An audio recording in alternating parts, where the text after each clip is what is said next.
In 1978, I bought land in Elbagon, just next to Njoro. That's where I've been living and bringing up my children. I've been in that place for more than 30 years.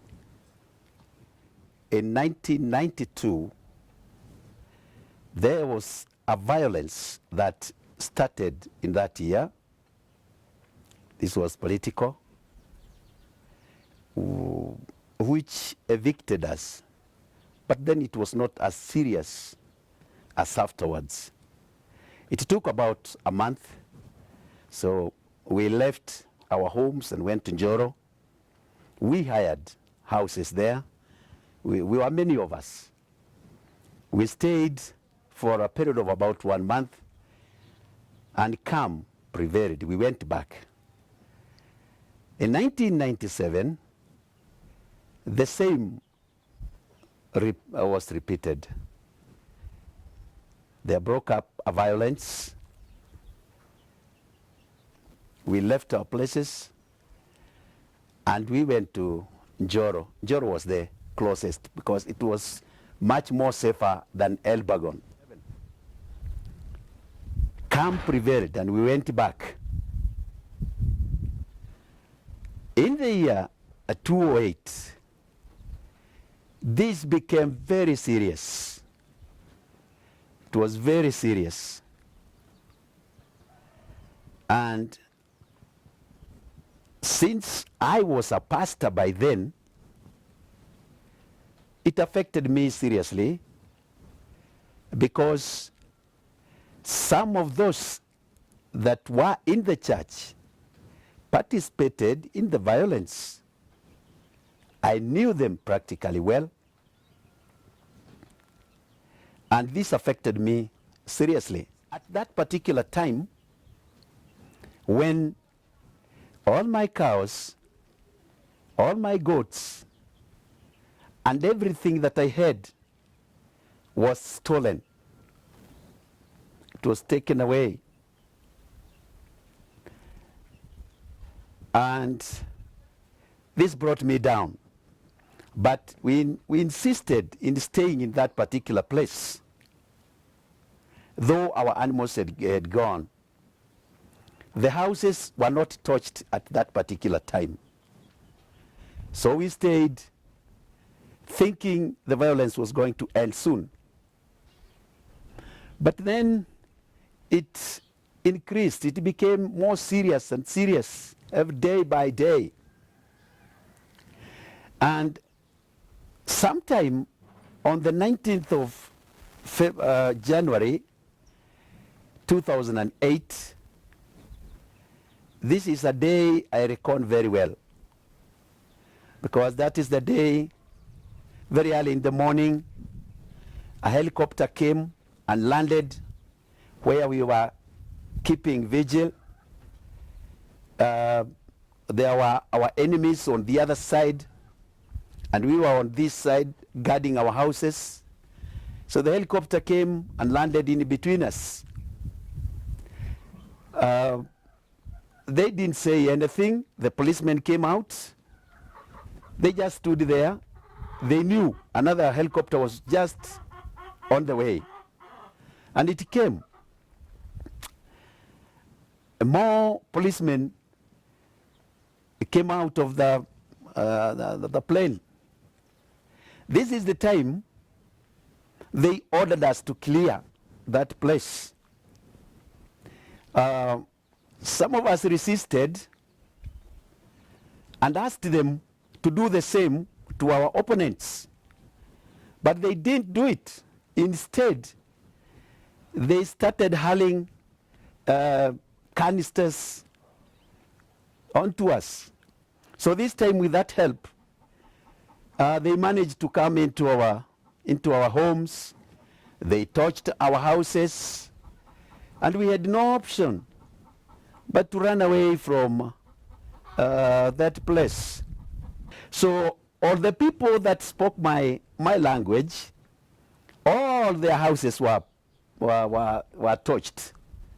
They left their houses, but all of us were victims. It is the land that was keeping me because of the animals and the tilling of the land. Anything I got, my life came from that piece of land, which was 2-acre land. Now that I had nothing there, I had to leave it. I left that place on the 22nd of January 2008. I fled and came to Lanet.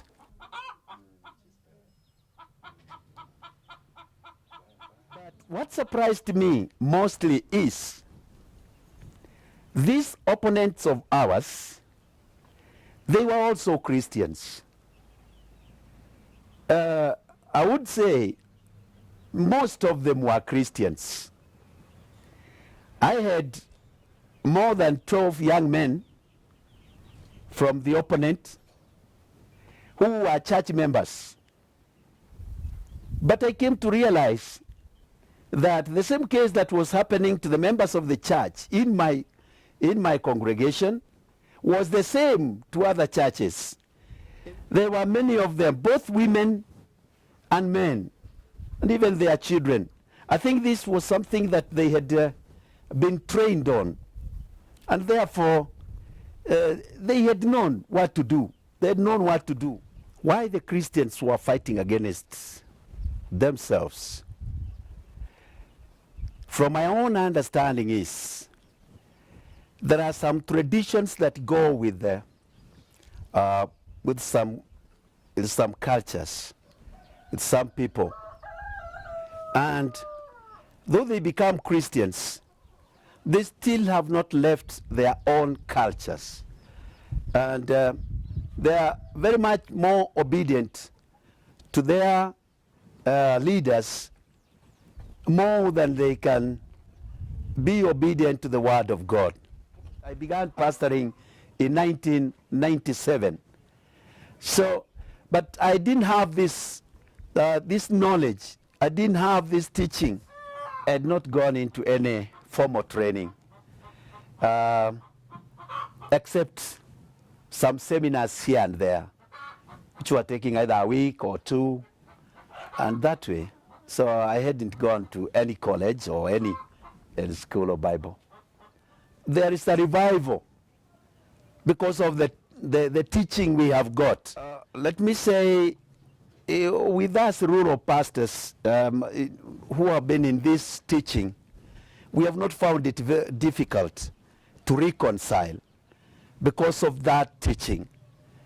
But I do believe it might be difficult to those ones who have not attended this kind of course, because even that time, before I got into this training, it was hard for me to think of reconciliation. It was hard.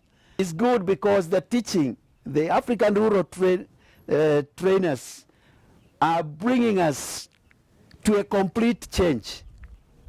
A change of mind, change of the heart, change of the way of doing things. The other pastors are doing the same because we have been together, we are together, we visit one another, and in fact, if this goes on, I think much more is going to be achieved, and it is going to fight seriously on these evictions, on this brother-to-brother fighting. If it were my wish, I would say that the African rural trainers reach many rural pastors, because this is a way that is going to affect many.